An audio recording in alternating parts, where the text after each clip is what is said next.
oh my gosh, like I actually need to pursue this now. I need to just find a way to make this happen because she's living the dream. And I just said, Mom, Dad, you know that I want to work in sport and I'm doing everything I can to build my network here in Australia, which I was doing. I was trying to meet everyone, go for meetings all the time. And they, being career orientated, they understood. And I said, so I want to move to Spain. I said like, okay, you guys want flexibility. I want like extra flexibility. Like I want to be able to control what I do and I want to be able to say yay or nay to things that resonate with me. That's another thing too, is it's definitely a luxury, but like, you know, to be able to say no to things that you don't want to do, I think is a really nice thing to be able to have in your work. I'd say uncomfortable was definitely a very consistent feeling. And I had some really isolating moments where I'm like, what am I doing? Why have I chosen this? Like, but none of that I would take back. Everything just felt really hard. Being okay with having a dream but slowing down for a minute. And I think you can really get caught up with the, I need to be constantly doing something. I need to be constantly making my next move. And if I'm not making my next move, thinking about my next move. Knowing what drives you is really, really important. I've never been someone who chases money. We spend a third of our life working. People want to earn more money so they don't have to work. But if you don't hate your job and you earn enough money to live the lifestyle that you enjoy, you've already won.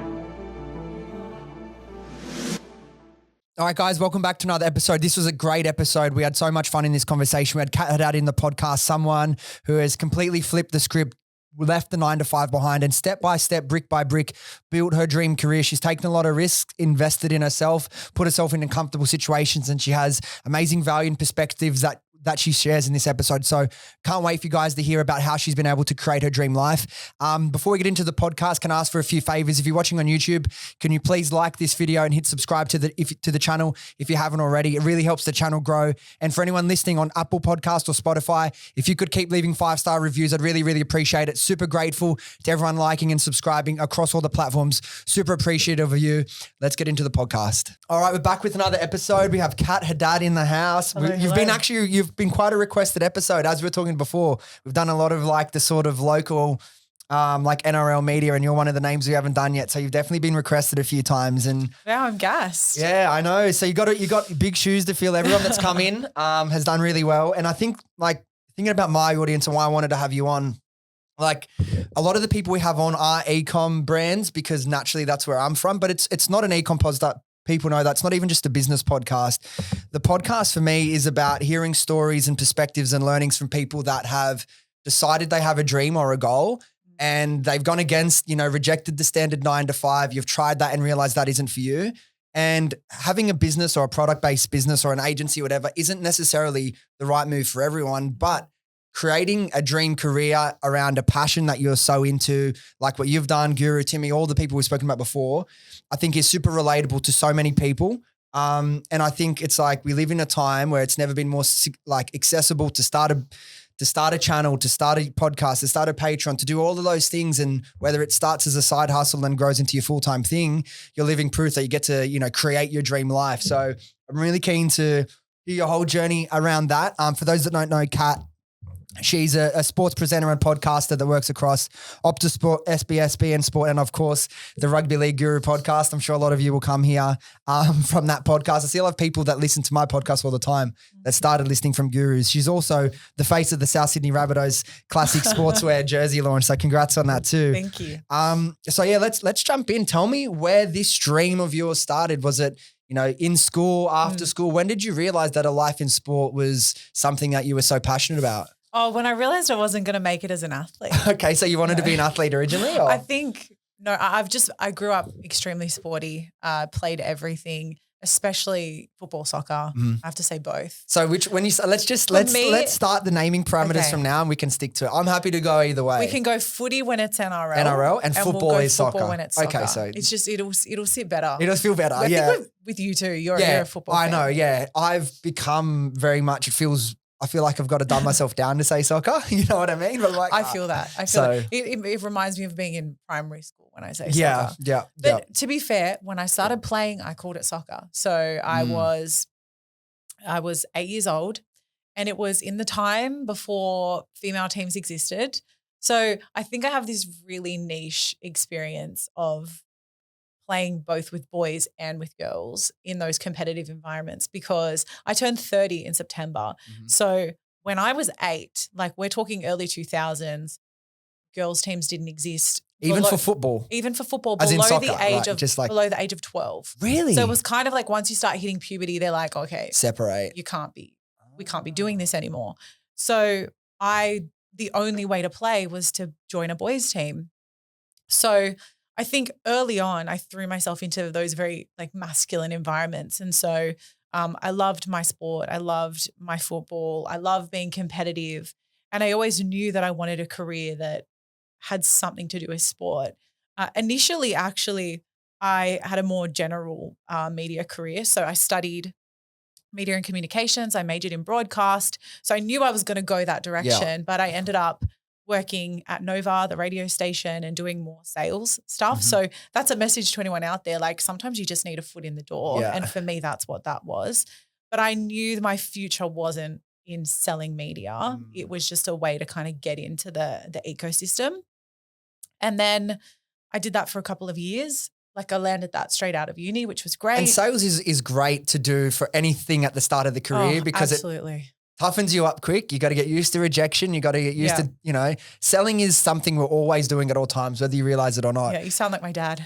Okay, He says that It's just all the time. it's my own experience as well. Like, I only went to uni for a little bit. I was doing law, hated it. I actually did acting for a little bit. Wow. And then I did that for 5 years. And then when Yeah. I'm going to take career a little bit more seriously, I did sales for a couple of years before I started the business. And it was tough at times, but I feel like it sets you up for a life, as a freelancer or as an entrepreneur, it sets you up Absolutely. perfectly. Because you're essentially your own business you're managing. No, you couldn't have articulated it better. I think having a sales background has been intrinsic to every step I've taken after that, because you understand the landscape of media and where do you fit in, whether you're the influencer or the presenter or you're the producer or you're the advertising guy, but like where do you fit into that ecosystem and what do you need to play in order to move pieces around?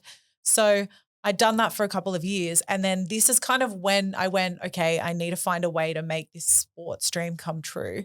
And the first love sport-wise was always football. It was Premier League. It was La Liga. It was all those teams, all those players from that era. Where did you watch the Premier League? What was that on back when we were kids? Oh, I mean, I was illegally streaming and Optus is just about to call me now. Well, they weren't around back then, I so. know.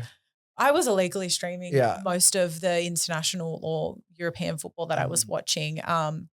Good context is I didn't grow up in a sporty household at all. So do you have older brothers or anything like that? I have an older brother, yeah, but he wasn't one to watch it. I played because he played, but he didn't have that same interest that I had. So it was the boys at school. I would kind of copy them, be like, oh, what are you doing? How do you keep up with it all? Yeah. And obviously when the World That's Cups came cool. around, we played our sweeps. Was it 2006, the big Aussie World Cup with like the team Yeah. that first got in? I still remember, I think I'm a year older than you. So I turned 31 in October Yeah. and it was still, so 2006, I would have been 13. It's still like an iconic memory from Yeah. our childhood, that like 2006. It was so iconic. I was experience. in year 6. So So I would have 'cause- been first year high school then. Yeah. So I went to an all-girls high school. So I'm really fortunate. Sorry for just getting that. That's all right. So I was really fortunate that I got that 06 year with the boys in school. And True. And I loved it because, I don't want to stereotype, but like they definitely cared a lot more about the for World sure. Cup. So we had our sweeps in class and we got I think I actually had Brazil in that World Cup, which is amazing Really? in the sweep.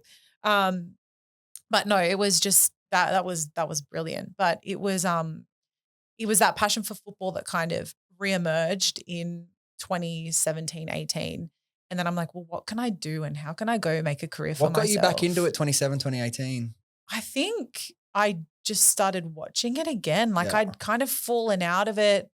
I'd gotten really caught up in uni and studies and You traveling. turn 18, you start going out. Yeah, Same I was thing. busy I stopped, doing other things, Yeah, I was just like yeah. out living my life and didn't really pay as much attention to it. And then it's funny the way things kind of aligned, and I'm a big believer in that. And there's a lot of like my story where I think things just fell into place. Yeah. A girl started who was from Brighton, and her best friend was Jules Breach, she's a sports presenter in the UK. One of the bigger names, works across BT. What was BT Sports is now TNT Sports, but she's interviewing everybody and doing everything. And she got signed by Optus Sport to come over here for the World Cup. And Rosie, the mutual friend, was like, you love football, you should meet Jules and blah, blah, blah. And then I think there was a sense of meeting Jules and starting to connect with her that I thought, oh my gosh, like I actually need to pursue this now. I need to just find a way to make this happen because she's living the dream. I'm selling advertising space on Australian radio stations. There's a lot more fulfilling work than that, right? And I just don't know if this is where I want to be. So her advice was to kind of just like go for it. Like you love it, you can do it, just start building your skill set, which is what I started doing. But I decided Where did you start in that in terms of like, okay, you get there, now you've realized what's possible, and it's so good to see when someone else has done something, it's really easy to be like, okay, I can go do that. Where do you start? Because obviously you don't quit your job the next day and go like, okay, I'm going to start now. So it was about 12 months of taking little steps to build that skill set. So the first was I did a presenting course at NIDA. Nice, yep. Good old NIDA, did some short courses back there back in my day. The short courses are amazing. Yeah. I would highly recommend to anyone out there who is even contemplating dabbling in something, just go do a course, spend a little bit of money to decide if it's actually for you or not. Were you always a extrovert in school, or did you sort of learn these skills? Do you know what's so funny is like I don't even consider myself an extrovert. Okay. I am actually when Kat's off, she's like very off. Yes. I can kind of turn it on in my work, which I enjoy, and I get like a real thrill out of it, but it sucks the energy out of me, that's for sure. Yeah, it's so interesting. I used to think I was like a 10 out of 10 extrovert, but like now because now so much of my work is talking to people and mentoring people, when we get home, it's like the last thing we want to do is go out, you know what I mean? Yeah, you just need that time to switch off and like re-energize and reset. But yeah, so that 12-month period, you start putting your little feelers out, doing courses. I think also just getting back into the sports themselves. I think there's a real need for, if you're not a former player or, you know, you're not a pundit, people are going to ask you how much you know and what's your source of information and why can I rely on you for this information? And so there was a sense of accountability there to just learn more. So you have to be an actual fan, be across it. Yeah, I do think it, and you don't need to be a fan of a particular team, but I think you have to have a passion for the overall game and knowing a bit of the history about it and all that jazz. Because I think that also makes you a better presenter. So you can think on your feet better. I've been thrown into so many scenarios where people have asked me about something really niche, and I am pretty good at getting out of those situations too if I don't have an answer. But if you know you've done your research and you know you're prepared and you walk into those situations with all the knowledge in your head, you feel better and I think you do a better job. But part of that 12 months was also making the decision to move to Europe because I thought you moved to Spain, right? I did. There's only so much I could learn living in Australia with parents that aren't football people and just not being around that environment. So I thought, well, what can I do? I can move there. And instead of moving to the UK, which is typically the easier move for an Aussie because you get the 2-year visa automatically as well. I heard stories about friends who were getting UK visas and I'm like, that sounds so easy. Spanish couldn't have made it more difficult for me. I don't have a European passport, so I had to go through all of the bureaucracy and whatnot. But yeah, made the call to move to Barcelona. I'd been there before. And I wanted to learn the language. I wanted to just. So you learned a bit of Spanish while you were there? I did. I studied it at uni as well. Oh yeah, nice. So do you have like any Spanish in your background? I know you like Lebanese, but do you have like other? So my Irish side, so my mum's Irish Australian. My grandmother would always say, "Oh, we have some Spanish in us." Yeah. Whenever she'd see me, she'd be like, "Look, see, you look Spanish." I'm like, Grandma, that's because my dad's Lebanese. Hey, just claim it. Just claim it. No one can prove you wrong. Yeah. But I will say that I'm very lucky that I've kind of been able to fit in wherever I am in Europe and so whatnot. You grew up in Sydney, yeah? Yeah, born and raised. Where'd you grow up? Between Hunters Hill and Gladesville. Okay, yeah. I was going to say, is it very like multicultural around there or? It is more now. Yeah. Growing up, I'd say it was like extremely white. Oh, wow. Yeah. We had a few ethnic people in school, but definitely not.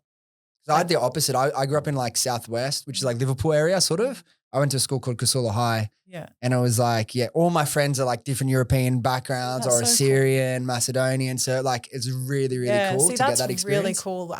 I think in high school I had a bit more of that because people come from out of area and a lot of the girls in school were like Lebanese or Armenian. But yeah, I live in Belfield, Oh, now. cool. Nice. And it's way more multicultural, Yeah. like it's so Lebanese and I love it. Yeah. How did you pitch that idea to your parents? Was it like, sweet, I'm doing it? Yeah. Or did you like have a full strategy? Because like, again, a lot of people, and I get asked this question, hey, I want to, start this business, do this thing, but my parents would never agree to it. How did you get your parents to okay? It's a great question. Yeah.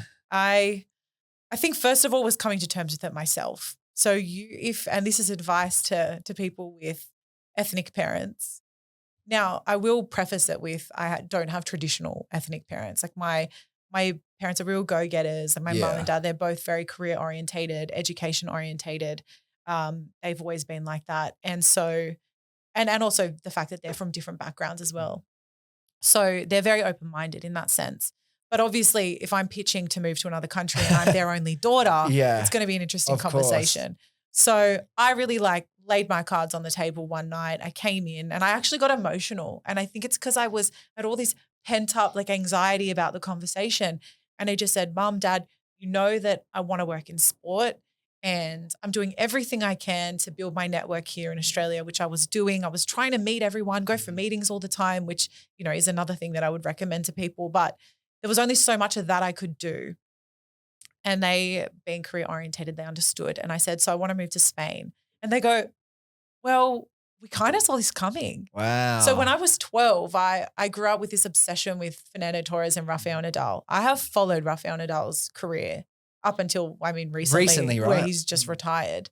He's got to be one of the good guys at tennis, right? Of all time. Just of athletes of this millennium. Him and Roger Federer have set the bar so high. But both so classy. Yeah. Classy, not in like a dirty rivalry, like just pure, the best of the best, gentlemen. Classy competitors. Mm-hmm. You do not see that in it's any rare other now. sport. It's rare now. But I think this fascination that I had with Spain and learning Spanish and then sport, there was this little synergy there that I think when I pitched the idea to my parents, they said, no, that makes perfect sense. But my dad goes, well, now you've told us, we're going to make sure you do it. But don't backtrack on us. Yeah. So we set up a bit of a plan, a financial goal for the next 12 months. How much do I need? Who do I need to talk to before I get there? Obviously, all the visa stuff and whatnot. So I was 20, I would have been 23, 24 at the time. And so we kind of made the call, let's just do it. Let's make it work. And then hit my savings goal. Yeah. Told my boss, did all that stuff. So you were at Nova when you left? Yeah. Another interesting thing, I think there's such a good lesson in just that story you told, because I do it myself too, and I know other people do. You spend all this time pre-stressing about this conversation you need to have or this thing you need to do, and you stress about it for days and days and days or weeks and weeks and weeks. And then you have the conversation, you've built up so much pre-anxiety or stress about it, and then it goes fine. And it's like you could have had a 10-minute conversation, not stressed about it, and it ended up being sweet, but you pre-stressed out the last 4 days much. And you know what I mean? Like we pre-stress about things we don't need to. We assume it's going to go one way when it doesn't. So yeah, it's just another really good example. We turn things into problems before they are problems. Yeah, we manifest our own problems big time. Yeah. And I learn a lot through that conversation with my parents, but also that journey with my parents, realizing that they're living for the first time as well. And they don't know, they're navigating their children's decisions as well. And so I think it was a really nice experience for us, for me to see how supportive they were of me doing something that was against the grain. And at the same time, friends are settling down or, really focused on the next promotion. And I'm like, I want to quit my job I want to go over to Spain, and I'm not quite sure what I'm going to do for money when I get there. All I know is that I want to write about football and I want to experience doing things for the first time, like going to Anfield, going to Camp Nou, doing all of that. And the fact that they were supportive was amazing. And I look back on that and I'm so grateful, because that was a huge stepping stone to where I am now. So what was your plan when you got there? Could you do any freelance work if you got yourself any? Or I did. In a sense, I did. I worked for a company called Radio Days Europe. And so my radio you started doing radio there? Okay, cool. They do basically it's a huge convention for radio professionals, and they do one in Europe and one in Asia.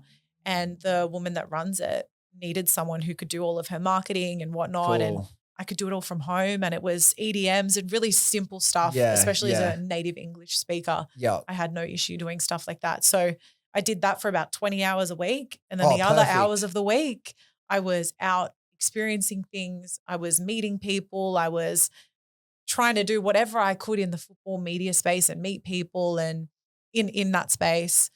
Yeah, it was a really exciting time, but there was this I think I never fully felt settled. I was like, I always felt like I had to be doing something, but I think that's expectations. But you put on also yourself as well. you're a woman going into like traditionally what is seen as like a man's world, but you're also an Australian. Yeah. Which is like Australians don't go to Europe and talk about football. Like it's like, who are we to? Yeah, they're like, sorry, what tiki-taka are you talking about? Yeah. So it's like, how did you navigate that? Did you feel, I'm sure people were nice, but did you feel like sort of an outsider that was trying to, you know, get their way in? Like what was that initial experience? Because you didn't do it an easy way in staying in a market you're comfortable. No. What was that initial phase like? Did you feel like you were stretching yourself to do things that made you feel a little bit uncomfortable to go have that meeting and meet that person and then open that door? Yeah, I'd say uncomfortable was definitely a very consistent feeling.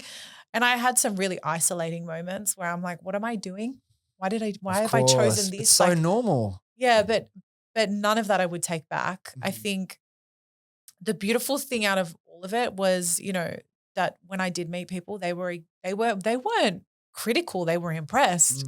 You know, they were this 25-year-old female Australian who doesn't have, you know, I'm not an ex-professional player who's trying to create something. You're not the daughter or the niece of some legendary player. I'm not related to someone. I'm just starting from scratch and I'm coming here and I'm wanting to meet you. And I met Media Pro is a really big media agency there or production company that does all the La Liga stuff. And through my network, I met someone from there and he was like, oh, you know, you can meet this person and that person. And what I've actually found is that by reaching out to people and showing an interest in what they do, they would lend a hand and they would expand their network. A genuine interest. People can smell it when it's like, when you're like, you send that first LinkedIn message and you're straight away asking for something in return. Like it's like having a real proper interest and like being willing to build relationships slowly is like 100%. it's the difference, because some people just think, okay, I'm going to send this person. I know I get it all the time. Send this person a message. And when you ask with expectation from the start and you don't invest in the relationship or show you're passionate or provide something to them, it doesn't always work out in the same way. No, it's so true. And a piece of advice my dad has always given me was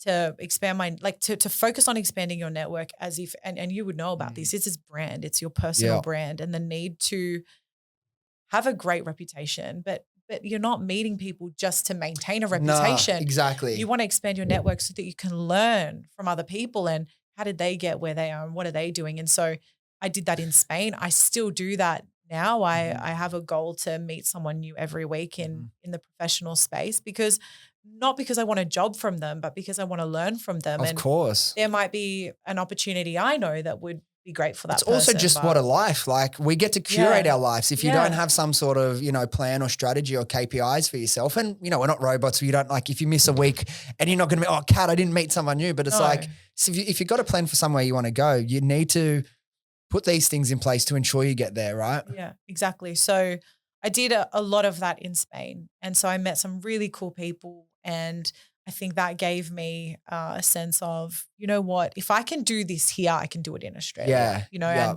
and it's not to say that it took me places. Like I still worked a pretty average job and I still had this goal and I was slowly working towards it. I started a blog, I started writing. I've always been good at my words. So I thought, whilst I can't be presenting on camera because I don't have the facilities to do it, I can write and I can show people the way that I think.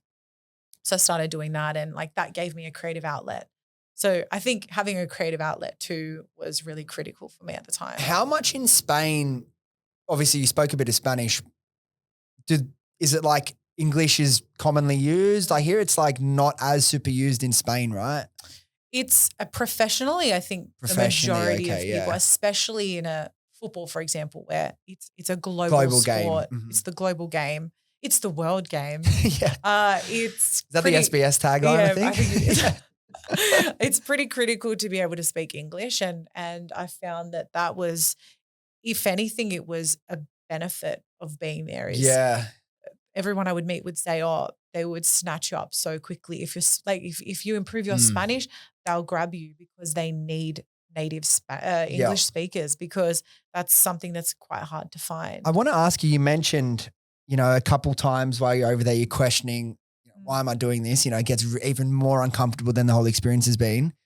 What got you through those moments? And is there one that comes to mind, as in you were sitting there late at night or whatever and you're feeling a bit lonely or whatever it may be? Do you have an experience like that you remember?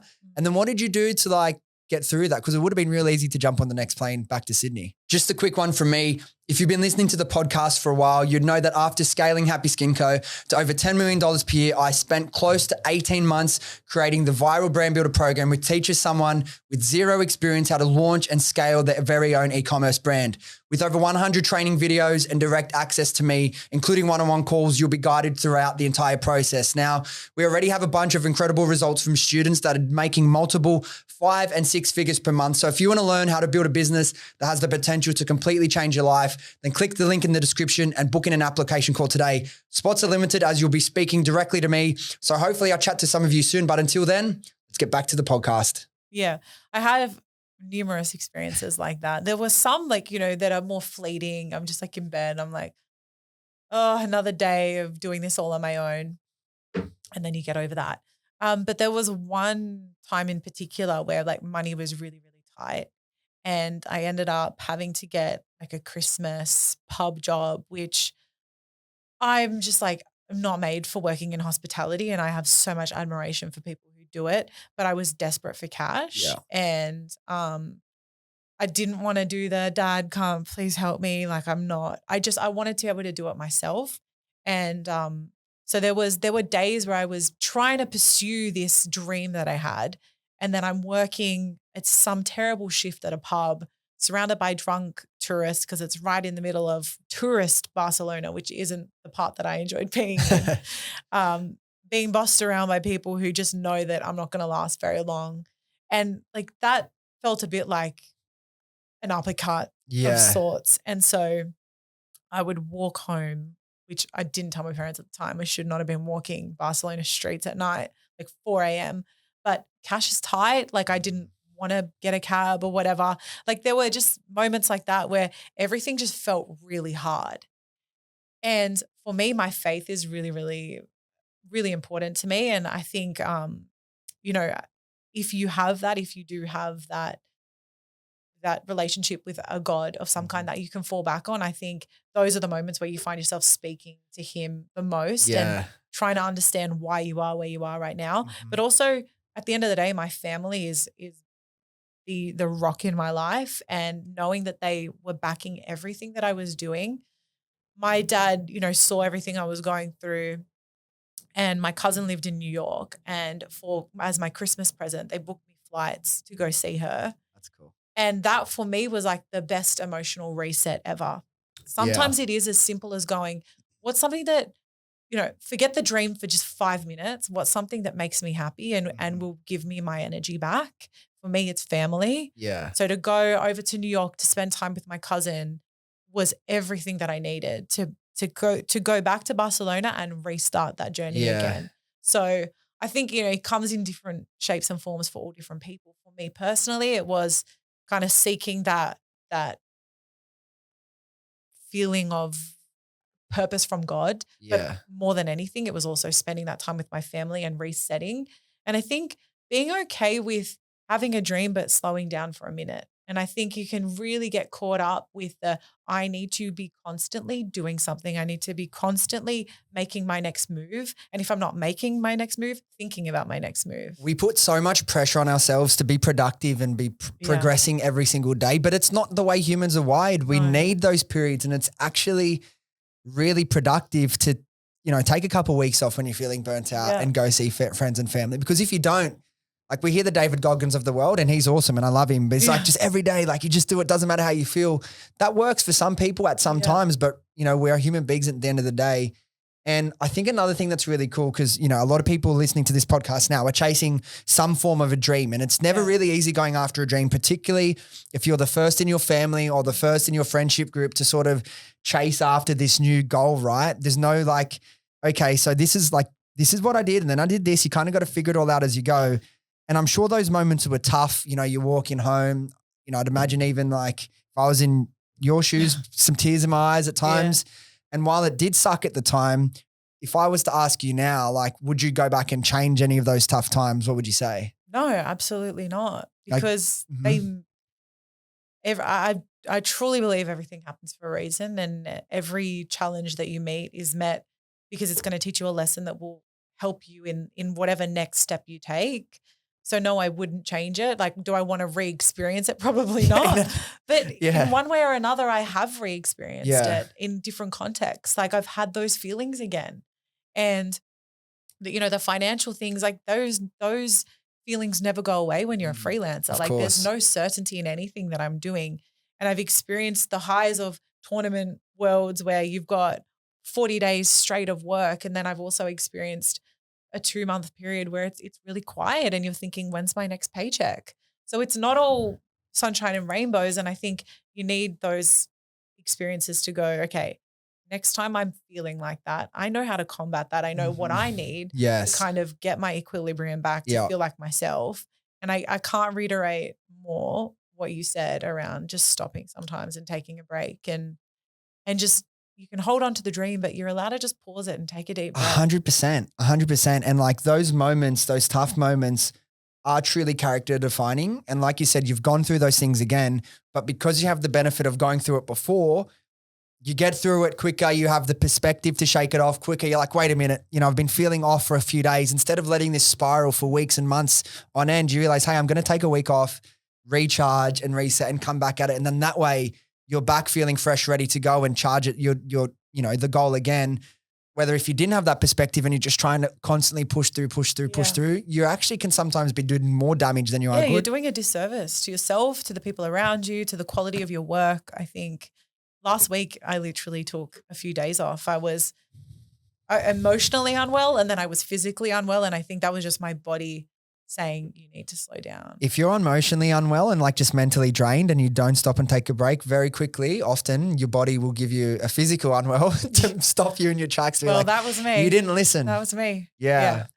You brought up freelancing and I'm glad you did because I really want to talk about that because like I said, freelancing, going out and doing your own thing is an incredible business model that would serve so many people, but it isn't without its ups and downs, right?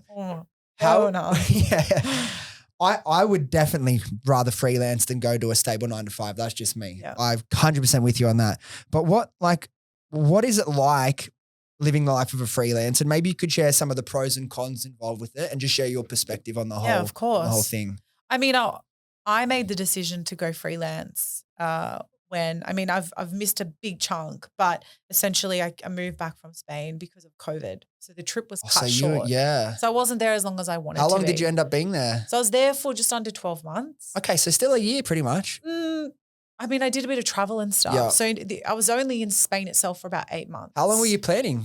Oh, indefinite. Oh, wow. Yeah, I was looking at how do I get sponsorship? Like, what's my options? Like, I was getting a bit excited. Yeah. I'm like, where's my husband? I'm going to stay here forever. Mum and dad. Rafa, where are you? Rafa, where are you? My mum's learning Spanish so she can speak to the in-laws. Like, there was lots of stuff going on. That's a little upsetting, yeah. I was meant to go and when COVID happened, I was meant to go work and into because I did a lot of work with Gary Vee and I was going to move over and do a New York summer and work with Team Gary Vee. I didn't get to do it. All the broken dreams and shattered dreams because of COVID, right? Yeah. But anyway, so basically came back, had an existential crisis, then found a job in podcasting, and that was where I was able to start creating some of my own content. So we had a studio like this in the office, started interviewing people, doing my thing. Is that when you started kicking off with Kat and the Born Offside So podcast? Kicking Off with Kat was the blog that I had in Spain, and then I went, okay, cool. I know that I want to at the very least, use my voice. I don't just want to write forever. So I started translating some of that, content into actual interviews and content like that. So I'm working a 9 to 5 and I'm using the podcast studios here and there to kind of do my own content and create a show. And did you have to pay for that, or was that like a perk that they allow you to use it? So I'm obviously very grateful. The company's Acast. So we use Acast. Yeah. So there you go. So I used to work there. I did a lot of selling for Acast, but that's where my podcast journey actually started. So, but I was only able to go freelance because I started doing all of these things on the side, built up my profile in this football space, which was very small. But Claude Fabiano, who's the main host on Optus Sport, he reached out and said he had this idea to create a football podcast, but we'd never met before. And he obviously loved the idea of having a female involved. And there was Olan Tekers as well, who was this Nigerian English footballer. You know, he calls himself like a failed footballer. He'd come over here to seek professional football. It didn't work out. So that's his story. He came here for that. Yeah, Interesting. has made a career for himself in media content creation, and content. media, yeah. So Claude's had this idea of bringing the three of us together and creating a show, and that's what we did. So we had heaps of fun with this Born Offside show for a couple of years, but it was from kind of the creation of Born Offside that I started getting noticed, by your Optus Sport. I had a relationship with Optus Sport before, and that was through Jules Breach, from years before. She'd introduced me and whatnot. Where did you meet her again? Was that at Nova? Through a mutual friend. Okay, just through a friend. Mutual friend, not a neutral friend. From a neutral she was friend. pretty neutral too, to be fair. Yeah. Through a mutual friend. So that was just coincidence. But then Jules had linked me up with Rich Bayless, who was running Optus Sport at the time. And anyway, by doing Born Offside, we put ourselves out there in the football space and we were creating really great content. It's like high quality stuff through I Want It Yesterday, through the agency. So brands started picking up. It's a proper set. Like I was checking it out. It's like legit. It's looking. legit. Yeah. And so it was through that these freelance opportunities initially started happening. So that podcast, did they reach out to you or you reach out to them? It was Claude's. It kind of Claude's initiated the conversation, and then we all chatted about where this could go and what it could be. And so Born Offside. One of those serendipitous moments. Was born. Yeah. And we did that for a couple of years, but I was working my 9 to 5 and then I was focusing. Every Monday was like Born Offside day. I would finish work a little earlier, do my podcast, and everybody in the office knew Kat's a football podcaster and she's doing all this stuff on the side. And after about a year and a half of that, I started doing more regular work with Optus Sport and through Nike. Nike were always really, really supportive of everything that I was doing as well. And with the Women's World Cup around the corner, they knew like we've got to, jump on board with these in this football creators and whatnot. So started doing a lot of stuff with them. And it was because of that I was taking so many days off my regular job that I started to feel guilty, and they all knew. How were they with that? Were they really supportive? And that's the other thing. Along the way, I can't fault anyone, in that sense. Like everybody I've worked with has always been really supportive of my dreams, and same can be said for Acast. They allowed me to take time off to do things. They were really understanding. And, when Born Offside was actually on Acast, like they used to try and sell sponsorships. Like, they were really great about it. Yeah. But the workload got too much. And so I was working as a creative strategist or part of the creative strategy team at Acast. And so what does that mean? So a brand comes to us and says, this is the overarching idea that we have. How do you see that coming to life on Acast?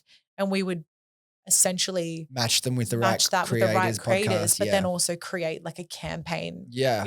Cool. And a tone of voice and a something to kind of package it all together and make it look really nice. So from a commercial perspective, like I have a really good understanding of podcasting because I sold it for so long.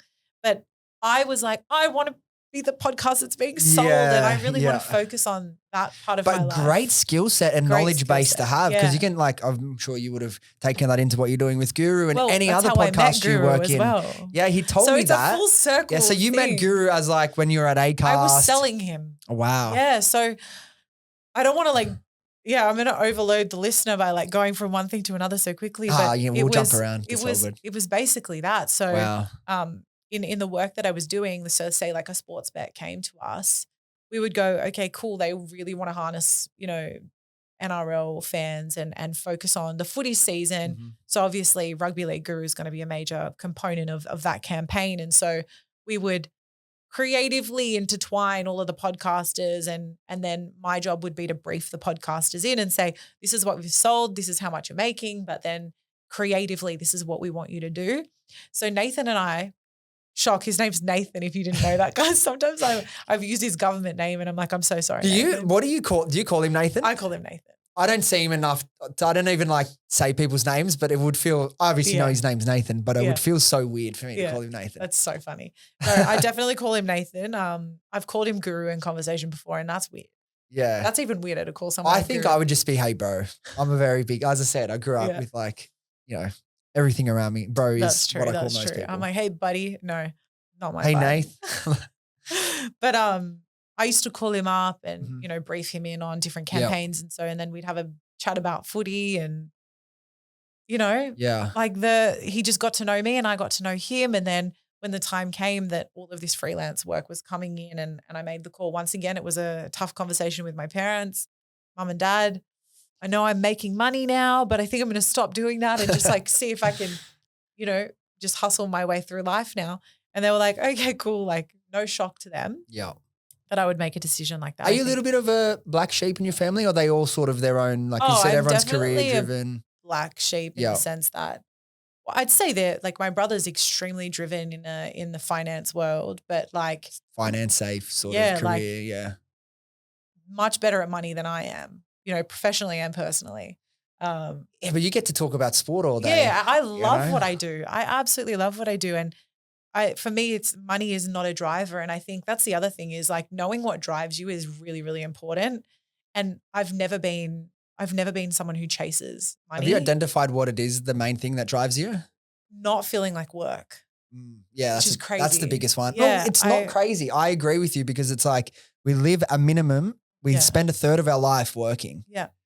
It's like people want to earn more money so they don't have to work. But if you don't hate your job, and you earn enough money to live the lifestyle that you enjoy, you've already won. If you can pull yourself out of that comparison sort of thing that we do as humans. Yeah.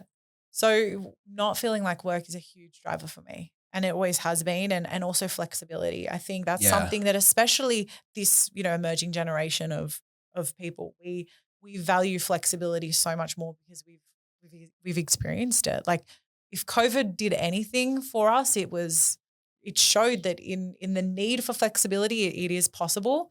And so not only possible, like once we got used to it, it's like there's no difference. Like it's no reason not to have it. Exactly.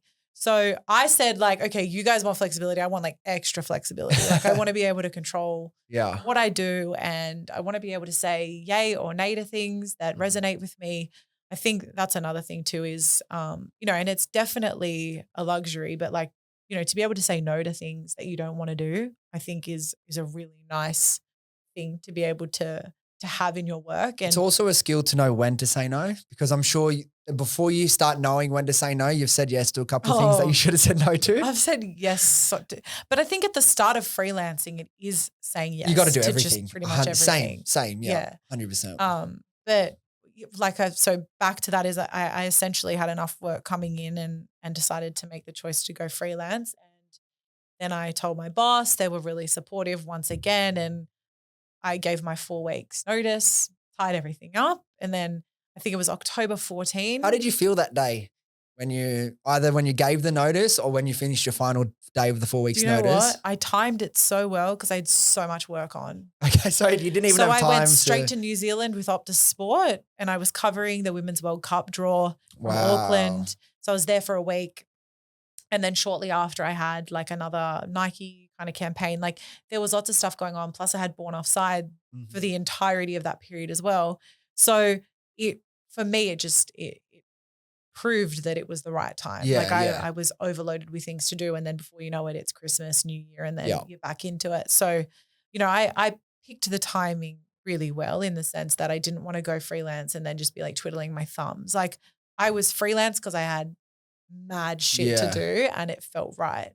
But yeah, I had that call with Nathan where I told him and he was like, I'm so happy for you, but I'm so sad for me. Like, what does this mean for me? And I'm like, you're just going to have footy chats and get briefed by someone else. How long were you working with him for? Like for about the whole time that I was there, we had rugby. So a couple years. Couple of years. Wow. I'd say at least 18 months we were kind of talking back and forth. And so we got to know each other and in that time he'd also gone, you know, full time, essentially, right? or full time with what he does. So he'd called me one day and he said, Kat, like I quit my teaching job. I'm like, oh, So he was congratulations. teaching when you were at ACAST at the early stages. Wow, So that's like, cool. You guys have been on such a journey together. Yeah, but like not even knowing it. And I Yeah, think yeah, that's yeah. that once again, it's like that things just align. And I'm once again, I'm just such a believer in that because you look back at things and you're like, they just happen the way they're supposed to happen. So he had said, he always knew that I had an interest in going into the rugby league world. Because you were mainly football at that point? Mainly football. Passionate rugby league fan as well. But there was so much work in football at the time. Women's World Cup was the following year. I had a relationship with Optus Sport. They had the rights. Like it just made sense to just focus on football for that period of time.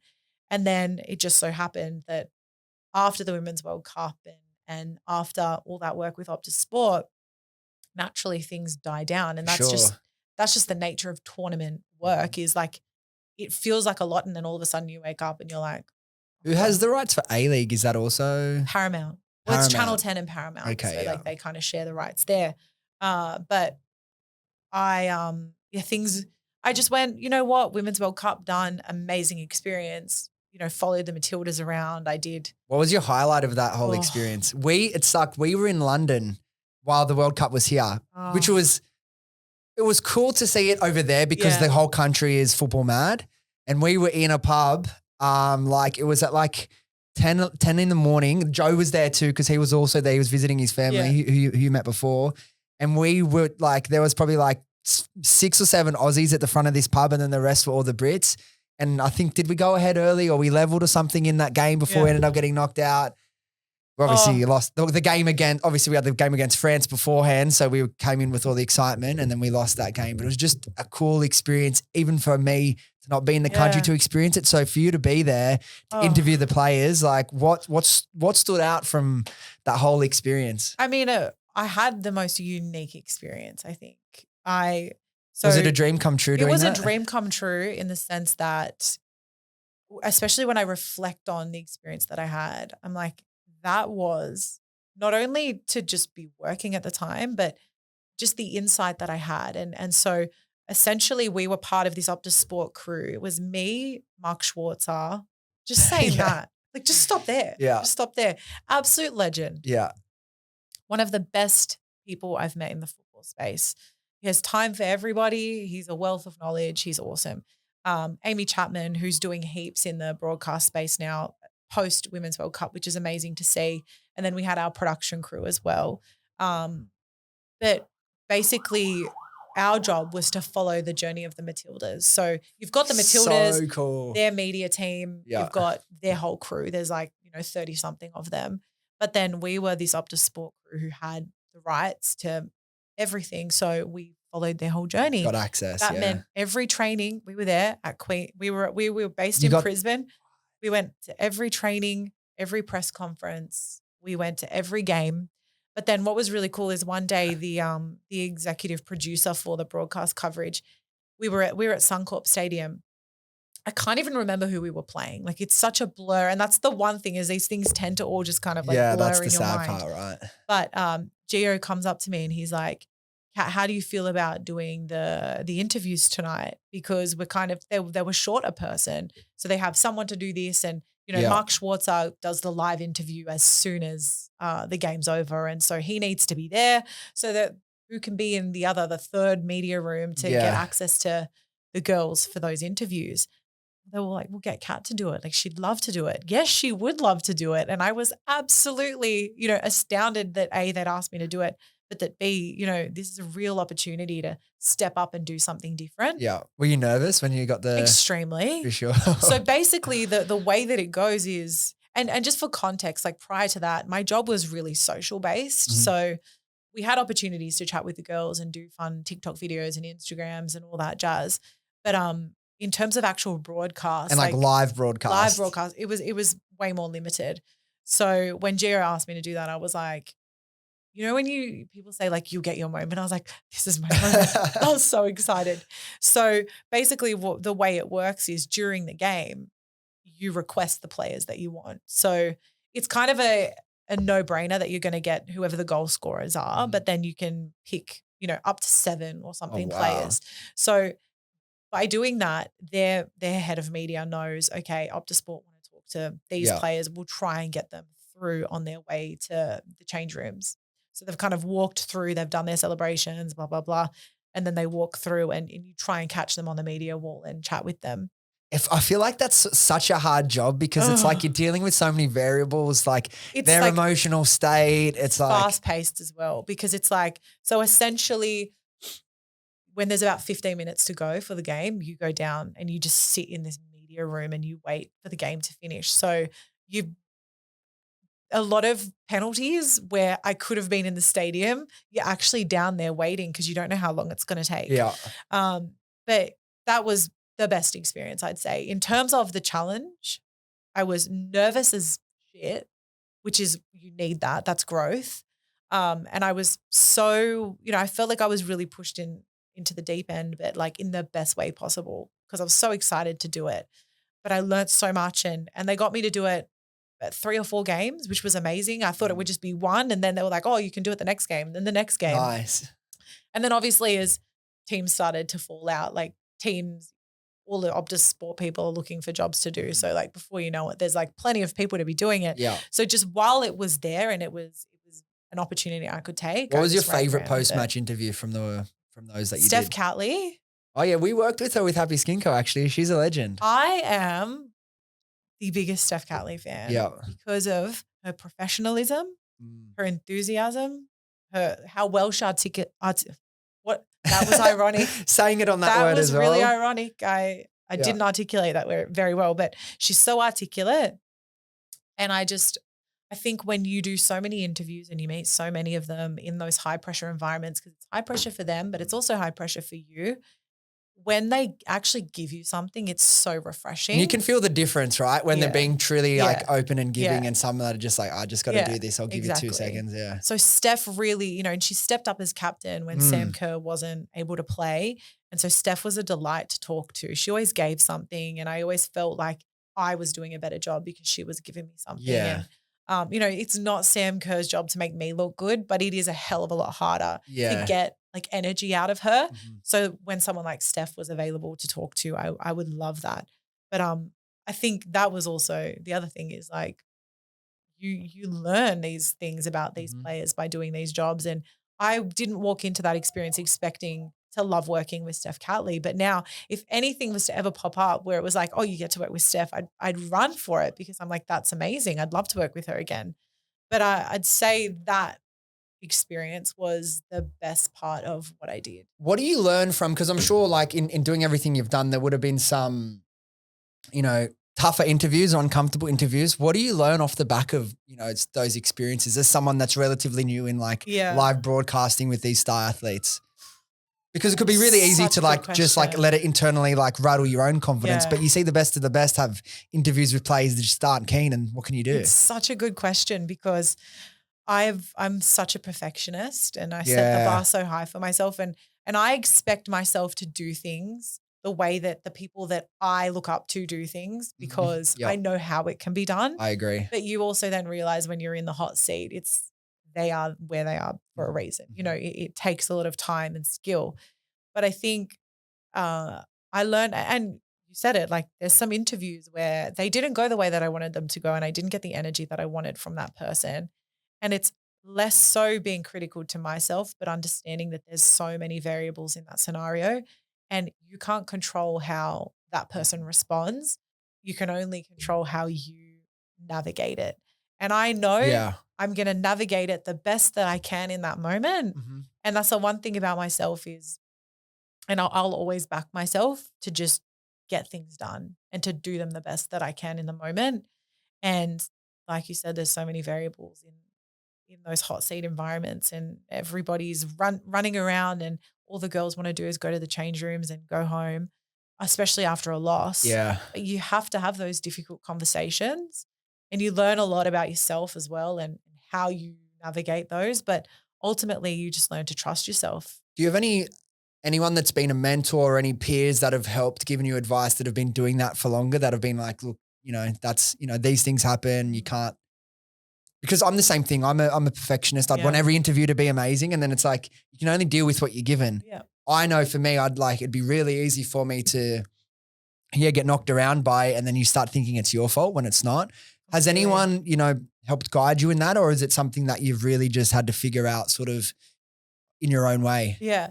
No tip. I've met and worked with just awesome people that have given me pieces of advice along the way. Even Claude's, Fabiano and a lot of the early presenting training that I did through them or through the Born Offside experience, and just understanding that like not everything is going to go the way that you want it to go. But I think Jules Breach, for me, meeting her early on in this whole journey and kind of watching everything that she's done has been really, really inspiring. But she always said to me, she just, I don't know, she just had a way of explaining things that just made me feel like it's not that big of a deal. Life goes on. She said, there were two pieces of advice. The first was to be really nice to everyone that you meet, because one day the guy that's getting your coffee order might also be the guy deciding if you're worthy for the job in a few years. And I've literally seen that with my own eyes, how quickly people move up through the chain. And so you do need to be so respectful of everyone, as you should be. But I think just understanding that it's a very transient space and people move really quickly. But I think also, I said to her, how do you front up and be your best self when you don't feel like yourself, when you're having a really bad day? And, I said it at the start, I am quite an introverted person, and I do find that after a certain period of time on camera or being this like extroverted cat, I get physically exhausted, and it gets a lot harder to fake it. But she literally just said, you fake it. And I think sometimes I just go back to that in my mind. And it's like, even in those moments where things are not going the way that I want them to go, or they don't feel good, you literally just fake it. You are acting. You are just, if I can convince myself that things are fine, then I can convince everyone around me that it's fine. And I think, we're very lucky to work in spaces where it's not life or death. Mm-hmm. At the end of the day, I'm talking about sport for a living. It's really fun. It's a dream for just other people. Just take it back to that, yeah. For me, it's just like that's the baseline. And the thing is, like, if you have to fake it at the start because you're just not feeling it, often if you do that and, you put it on or you put your energy up where it should be even though you're not feeling it, if you do that for a minute or two, often you click into it naturally anyway, and you're like, okay, I can do this. And then you feel better after doing that thing. Like you've picked yourself up emotionally. Exactly. I want to go back to some of the freelancer stuff because we got a little sidetracked about the guru stuff and the actual process. But in terms of the being a freelancer and living like that, some of the pros, the freedom, the flexibility, that's so important. What are some of the cons that come with being a freelancer? I mean, the cons are lack of security. Definitely. I think my biggest piece of advice for anyone who's thinking to go freelance is go to do it at a time where it financially makes sense to you. So either you've saved a lot of money, which, I'm thankful that I did have that mindset. So I've always had savings, and I've always thought like, I don't want to have to dip into my savings, but they are there if I should need them. And that's part of just like setting yourself up. And it's no different to starting a business. Like you need some equity. You need to know that in dire straits, you can look after yourself. Yeah. And so I think you need to think of your own personal brand the exact same way. So the con is definitely financial. I think also, there's a lot of surprises along the way from a tax front and all of that. And you need to do your research. You got to pay your own super. Yeah, all this. So like, these are things I didn't know when I first started, and I learned in my first 12 months. And they're the ugly, boring things that nobody wants to think about. It's the less glamorous side of what we do, but it's really important for your future.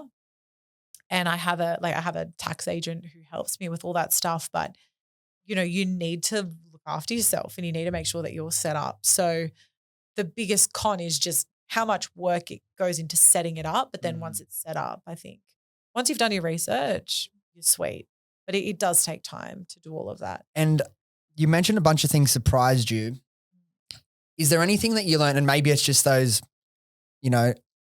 behind the scenes boring things that come to mind, but is there anything that, now, 3-4 years into being full-time, actually even more when you left to Spain, that was 5 years ago, really?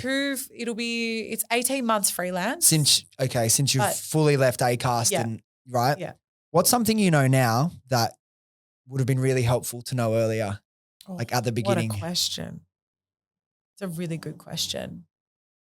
There's so many things I've learned that I wish I had known. I think it's easy to go back to the tax stuff and all of that jazz. And like, there's 10% GST that you add to your invoices, but then there's like another 25% that's actual tax that you're going to pay. Mm-hmm. So I think it's being realistic with how much you're going to make initially when you're really just setting yourself up. I would definitely say that to myself back in the day. Yeah. When I first started, I got really excited. There was so much work. And just like invoices getting paid left and right, thinking, oh, that's all my own money. Yeah. No. And even at one point, I wasn't adding GST which is like the bare minimum that you should be adding. It was things like that. And that was kind of naive. We laugh now, but you don't know until you know. Exactly. And I think I've incurred a lot of like secret costs along the way where I'm like, you need to set yourself up the way you would another business, or if you owned a shop, you charge for things. You have to charge for things. So I think like that's one. But I think also as a freelancer, and this is another con, but it's the difficulty around like rate negotiations and how much do you charge people and this feeling of I have a lot of, what's the word when you're not sure who you are? You're like second guessing yourself. Why do I forgot what it's called? When you're imposter syndrome. Imposter syndrome. Sorry, I should have remembered that. I was talking about it yesterday. Imposter syndrome is like massive when you're a freelancer. And it's hard because you know standard pricing. It's like, how do you figure out, I feel like I'm worth more than this, but I really don't want to miss out on the work. Like Mel does this, like goes to the same stuff when she's like doing shoots and stuff. It's like, how much do I say? And if you have management, that's cool. They're going to look after that stuff for you. But for a fee, I made the personal decision to move away from management and to be self-managed. I mean, you've heard how long I've worked in media. I've sold other people for so long. I'm like, I feel equipped to manage other people. I'm like, why would I? Well, maybe that's the next step. Who knows one day? But, I'd say the toughest part of that is learning to charge, people for whatever you deem your work is worth. And it's hard to not have imposter syndrome when that happens. But it also then goes back to, okay, but I need to afford to live. Yeah, and so of course. There's finding this balance between charging people the right amount, but also understanding that you are running a business for yourself as well at the same time. So it's a challenge, but you learn a lot. Like I've gained a lot of confidence in those situations, and also just understanding that it's just business. Yeah. Business. That's how it works. What about it? Like, why do you keep doing it? Like, what is the main thing that works for you with freelancing? Well, I mean, it comes down to the flexibility for me as well. I'm very fortunate to work with Guru. That's 4 days of work a week. That is pretty much guaranteed for the majority of the year, thanks to the length of the NRL season. So when people complain, add more games. I'm like, no, the length is great because that's guaranteed work for me.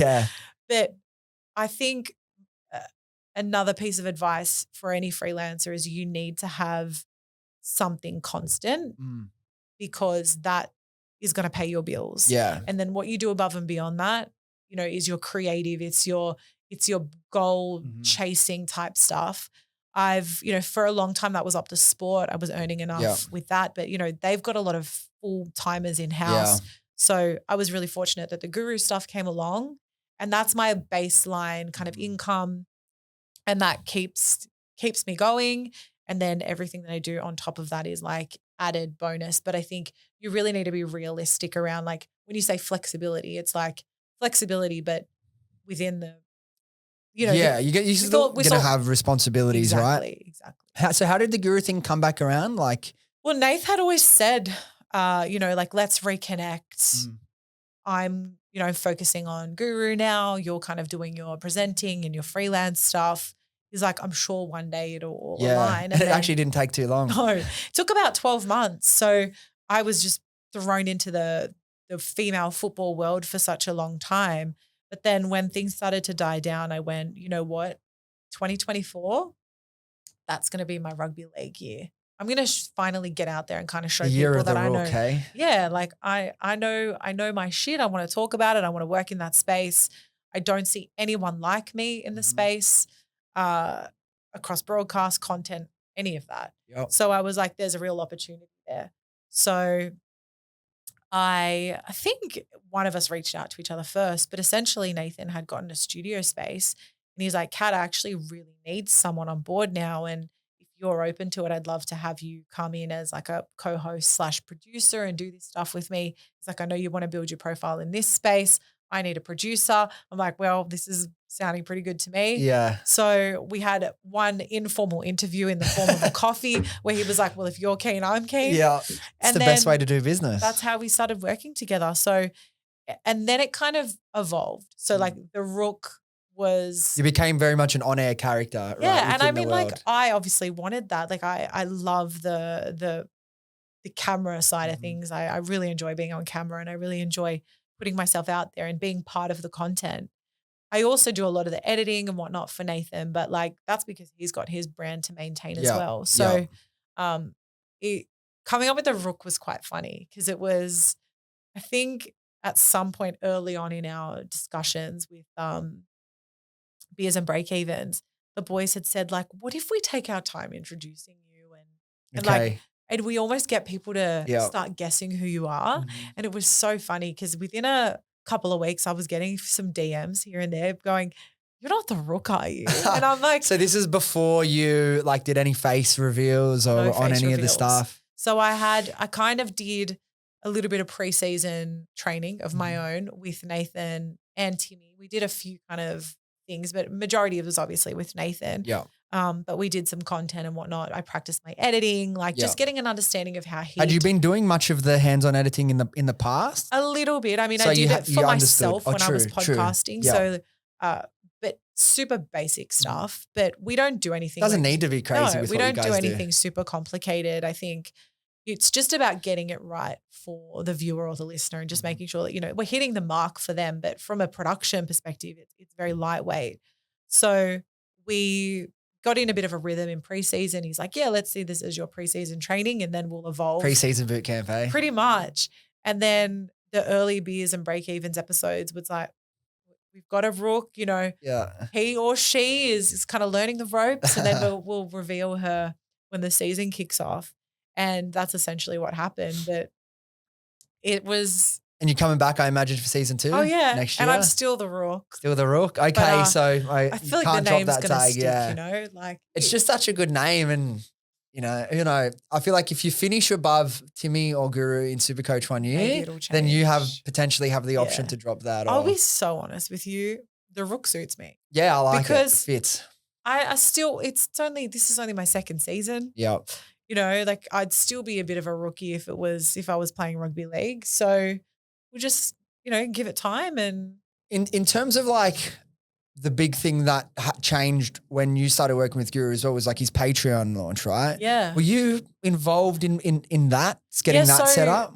Early days at Acast, they had started a partnership with Patreon. And so like I knew this was kind of in the time where I was leaving. So I knew that this Patreon capacity was kind of possible with podcasting and that they were starting to develop that relationship. But Nathan essentially, I think, as he should, was looking at another revenue stream. And he said, I really like the idea of creating a Patreon. And to be honest, we built it really quickly. It was kind of like he had this idea and we said, well, let's just do it and see what comes of it. But we just started doing like the behind the scenes type stuff, like providing a bit of extra insight or extra stats. So 2024 for us was a real test with Patreon. And then now we kind of know how it works and what the potential is with what you can make and what you can do with it. We can make it so much better in 2025. So it was cool to learn that through him as well because he's got his merch and all of that. Yep. But this was another, I guess, opportunity for him to explore, like, how can I create content that is a little different? Well, I think as well, it's a trend that's been massive in the US and the UK and Australia usually lags behind on these sorts of things. And it's like people think they pay whatever to the newspaper subscription or, we all have 17 different streaming services. And then people would watch like, whether it be SE Playbook or Guru stuff, like you watch it hours and hours and hours every single week. Like people are willing to spend a couple bucks a week to be able to get access to even more content. Yeah. And I think it's been really cool the way that media has sort of like, fractionalized and decentralized into, straight to the source. And it's been really cool to see. Yeah. The reason I asked about the Patreon and is because like it's one of the best channels for a content creator to monetize. And, because if you're going to go full time, you're going to need probably a couple of revenue streams if you're a content creator. Yeah. If you were someone that was going to start being a content creator, decide, just say you hadn't done any of this yet, but you're Kat, you're really interested into sport. Where would you go for someone that has a passion or an interest, whether it be around a sport, gaming, finance, investing, whatever it may be? There's no, like, we can create a niche around anything. How would you actually go and start? Like, what would that process look like? Because you've been involved in it, you've seen it before. What do you think that process could look like for someone wanting to start themselves? Like starting a Patreon? Well, even before that, like starting the content and then you get to a certain stage and then you start the Patreon. Like, what can that journey of like monetizing as a content creator look like? Well, I think the key start of it all is like, what are you offering people? And once you know what your purpose is as a brand or as a content creator, what are you ultimately providing for people? If it's entertainment, if it's education, I think I'm of the belief that it falls in one of those. It's either entertainment or education, and it can be entertaining education, but like it has to be one or the other. And once you know what that is, I would pick a platform and I would own that platform and I would do a damn good job of that one platform. I think maybe it's my personality, but I find that trying to own multiple platforms and do a really good job of multiple is extremely difficult. But if you're a YouTube person, own the YouTube space and stick to it, because it's a lot harder to build a YouTube audience, but it's a valuable audience. If you love Instagram and you want to kind of do the mix of video and static imagery and stuff like that to translate whatever it is that you're trying to give people, focus on that. Similarly, I think TikTok is a platform that you can grow really quickly on, but I think the value of that audience might not be as valuable as an Instagram or a YouTube. And so I think like do your research, work out whatever it is that you're focusing on. Where is that topic most popular? Is there an opportunity to grow it there, or is it about taking it somewhere else? I actually really agree with that. And it's great advice because you hear like the Gary Vees of the world who, as I said, I'm a massive fan of and was like one of my first big mentors. It says like, no, be everywhere, do it everywhere. And that's great if you have the time, but also at the start, if you can get to a certain stage on that one main platform, then you feel like you understand that, you're getting towards mastering that. Okay, maybe then is the time to, let's add 1 or 2 channels this year, 1 or 2 channels next year. I'm a so that's really good believer advice. in that. And I what think, would be your number one channel? You mentioned YouTube. I think my most engaged audience is on Instagram. For me personally, I think anything that I post there, I find I get good engagement. It's where I interact the most with people as well. I think TikTok, once again, like I haven't put as much effort into that, but it surprises me how quickly things can just like take off. So I know if I was to just like focus on it a bit more, like it might be better. But I know from a guru's perspective, nothing is bigger than our podcast audience. It's huge. And it shocks me whenever I look at the numbers. I'm like, that many people are listening to us. They know who the Rook is. That's crazy. But I think for him, similar story, he just owned his podcast. And, he'll create some ridiculous number of episodes per week, but that's his niche. That's his brand. People know what to expect from him. And, he's done that. And then whenever he would move to another platform, people almost follow him there.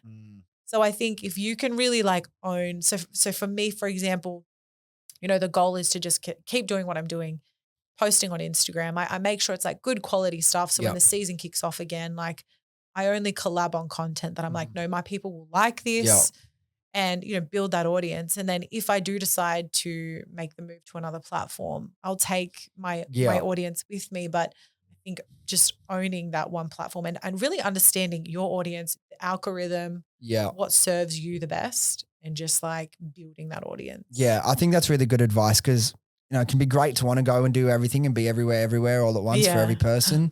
It's just really difficult to do that. And if you're not for a business, absolutely. Like if you are running a successful business and you can hire a media agency to look after every platform for you, then by all means go do it. But if you're a creator who's just wanting to do your own thing, that's what I would recommend. Particularly starting as like a side hobby, a side hustle around your full-time employment. I think that's going to be a lot easier. I mentioned I want to talk a little bit of sport at the end before we wrap up. Before we do that though, you've done some pretty cool interviews, Rio Ferdinand obviously being one of the big names. What are your top 3 interviews you've ever done? Oh, good. And why? I'm putting you on the spot with pretty much all of the questions from here to the end of the podcast, just a little flagging there. Who else stands out? Rio is definitely up there. Like, right? Such a legend. Like, he had the warmest energy. He was so down to earth, but he was like still really cool. Do you know what I mean? Yeah. Like, I could tell he was down to earth, but I'm like, you're still really cool. And he was dressed so well. He smelled good. It was like everything you'd expect. So definitely him. I mentioned Mark Schwarzer, but I'd say it's a more unique experience because it wasn't an interview. I just got to work with him. And I think that in itself means even more to me. I pinch myself a lot that I even know him the way that I do, but I think meeting someone like that who, me growing up early 2000s, football in Australia, Mark Schwarzer is like the guy. Everybody remembers him. Everybody knows him. So that has to be up there too. And then, look, if I may, I think it's the collective experience with the Matildas. The fact that I have interviewed Sam Kerr probably 6 times now. I interviewed her initially with some Nike work back in the. What is it like when you go to interview her for the 6th time? You're like, hey, Sam, like, old mate. No, it's like meeting her for the first time. Yeah. Okay. She meets that many people, and even if she knew me, she pretends really well that she doesn't know who I am. So I'm always humbled. You're like, the Rook. Like, don't what? you know me? No, she's an Rugby League Guru podcast. AFL fan. That's the problem. Doesn't know shame. her. Yeah. Is she from Sydney? No, she's Perth girl. Perth girl. Yeah. Okay, yeah. But I'd say and Mary Fowler's lovely. Steph Catley once again. Have you done anything with like the 2 of them together? I would love to. So I produced Let's Trot. You produced Let's Trot as well? In its early cool. The first 11 episodes I worked on. Foxy and Mansour. So I worked with them. Sauce is awesome. I love working with Sauce. He's just such a great person, and I love that he's doing what he's doing. But met Nathan through that, and it was before it was like public knowledge. Yeah. But when we all had lunch after his interview on Let's Trot, and I had dropped I've interviewed Mary Fowler or I've worked with the Matildas before just to see what his face would do, and I think I could tell there was something there for him, but no, that was a really cool experience. Who would be someone that you haven't interviewed, which would be the gold standard of your vision board of an interview that you get to do one day? Another great question. Virgil van Dijk for me. Okay.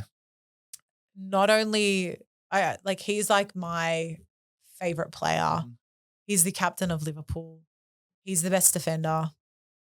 He's just a class act, I think, and I would love to just interview him just to say I've interviewed him, to be honest. Is he your favorite player of all time? For right now, yes. What about of all time? Oh, that's so hard. I think for me, it's not about skill and it's not about them being objectively the best footballer, but it's the way that I feel about them. Yeah. And for me, it was those. Fernando Torres comes up for me because it was I know it's a bit icy because of the whole changing Premier League club situation, and people are aren't you mad at him because he left Liverpool? And I'm no, because I'm not that emotional about it. Yeah. I loved that period of Liverpool when we had him, and I look at him as someone who really got me into the game. Yeah. So I would say him, but because for me it's not just about one single player. It's kind of eras and even that that 2010 kind of Spanish team, Sergio Ramos, who he used to just frustrate the hell out of me when he played for Real Madrid, but when he's playing for Spain, I'm you're just the best. It was such a roller coaster. You know how everyone's either Barca or Real Madrid? I'm assuming you're Barca. Definitely more. Yeah, I would say yes. I'm a Barca fan. Yeah.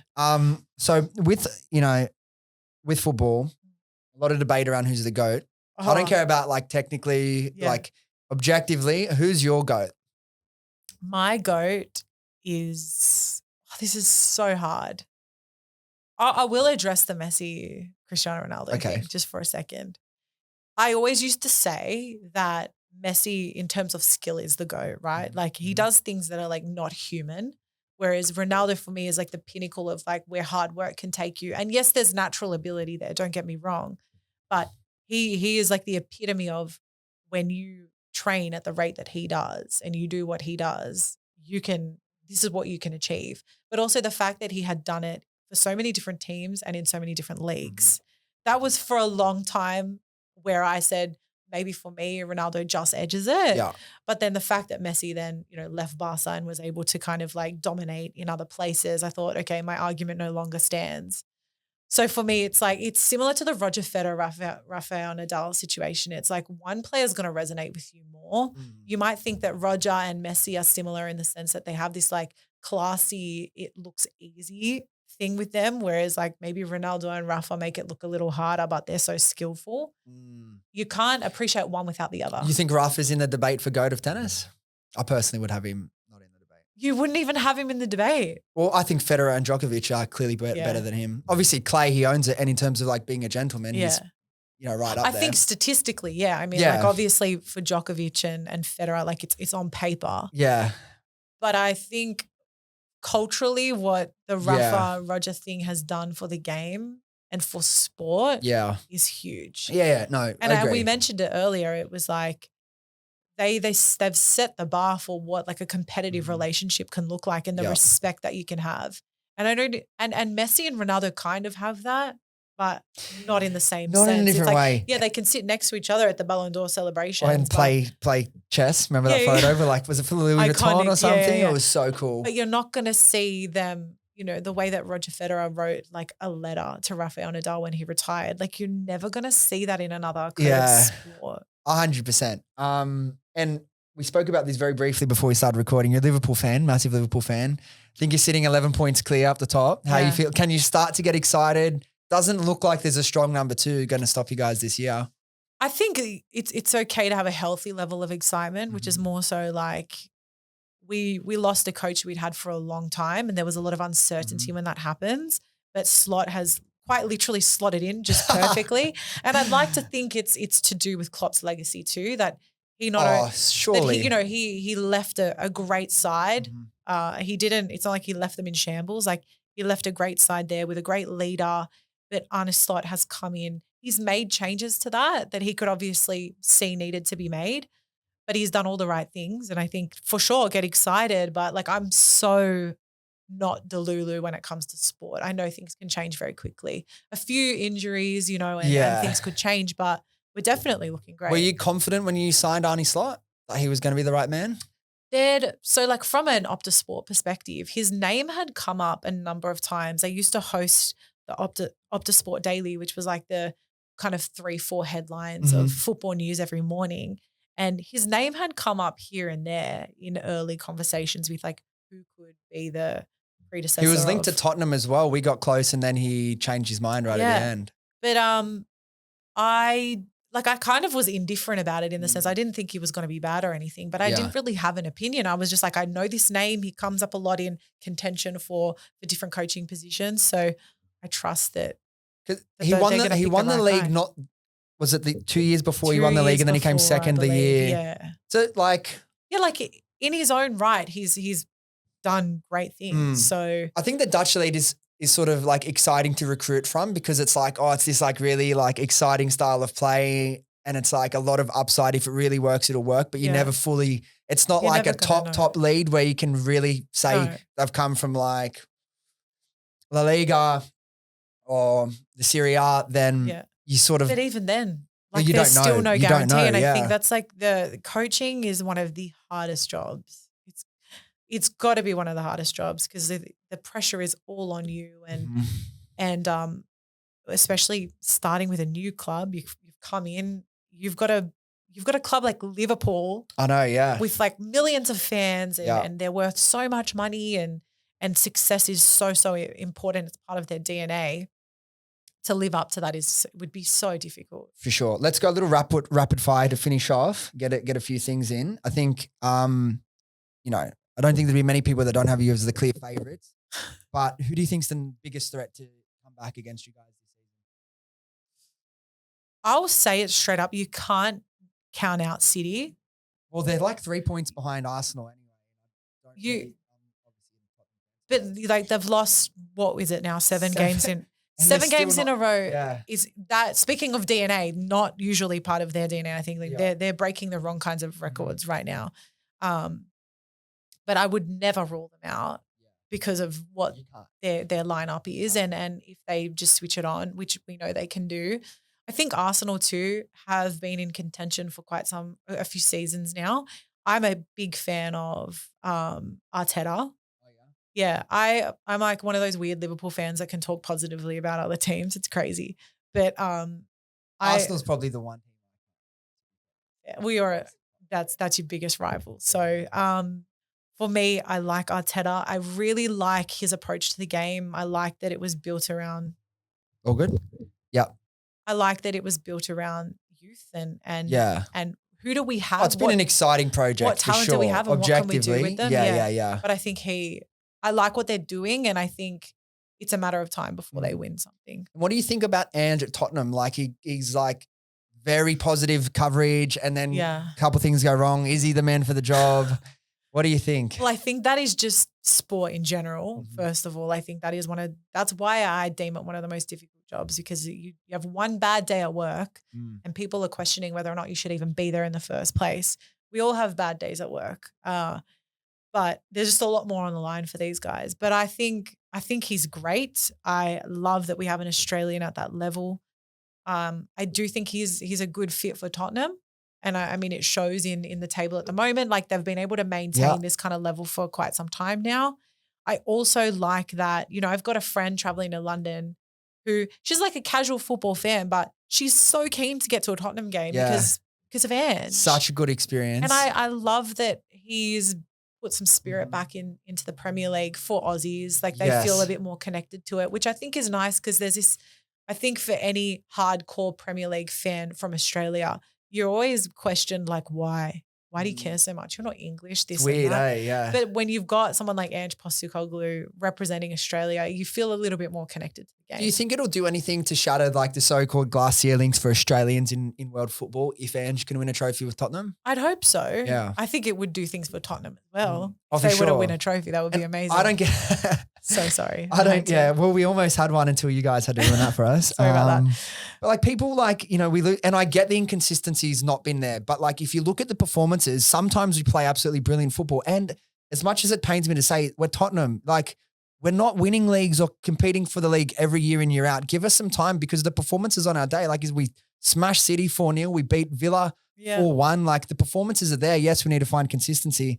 But the fact that, Tottenham, and I'm sure every fan base is like this, couple losses and they become extremely reactionary and want to throw their toys out of the cod and all that sort of stuff. I just think got to have a little bit more patience. And to be honest, like if you didn't have that, it wouldn't be a good sign. Like the fact that the fans are so passionate, it's like, speaking of pros and cons, like if you didn't have that level of passion, it wouldn't be the same when you win either. For sure. So I think like you take the good with the bad. Yeah. Onto footy Souths, how are they going to go this year?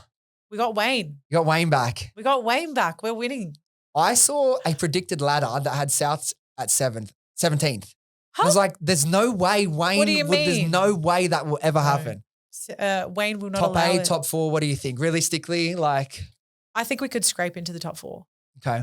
Yeah. I'm not going to doubt it because it's Wayne. Yeah. And like the Latrell's looking good. Yeah. You saw the photo of him today with Wayne. Latrell's looking trim. Yeah. Who do you think's a big riser? Well, obviously South's big riser. Do you see any teams that you think will be one of the big sliders coming up to 2025? Like Kapow? As in down, as in like, drop.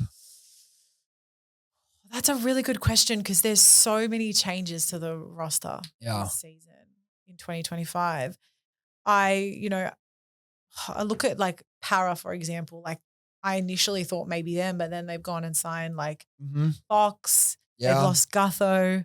Yep. So Dragons are looking very, very different as well. I do think, unfortunately, Dolphins. Yeah, that's a natural. Due to not signing a big name, I think there was talk around like Ben Hunt and Dolphins, like his return to Queensland, blah, blah, blah. Obviously, that's not going to happen.